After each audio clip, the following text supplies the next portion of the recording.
Another round of drinks. But these beers aren't for drinking. Twice a week, these scientists in Belgium partake in a blind testing of about 8 different beers. With each sip and sniff, they're analysing the subtle differences between beverages. It's a pretty technical tasting. The idea is not to get drunk, to really figure out which chemicals are in there, how the taste is, and really compare it. And it's actually quite difficult to do a scientific, almost mathematical tasting. They're working to characterise some 250 Belgian beers and build a scientific map of beer to help drinkers select their next tipple.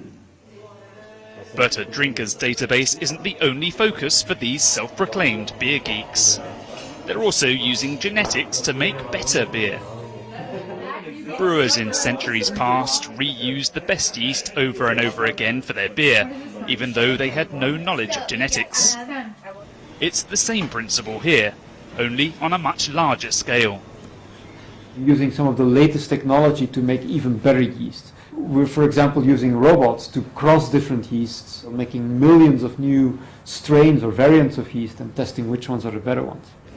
Well-known brewers are already working with the team here to tweak the formula for their beers to, say, eliminate a particular aroma or aftertaste. They currently have around 30,000 new strains of yeast, some of which are genetically modified.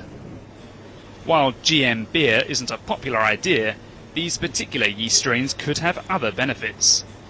Biofuel industry or in the pharmaceutical industry, genetic modification is a great way to make yeast produce certain chemicals, certain medicine.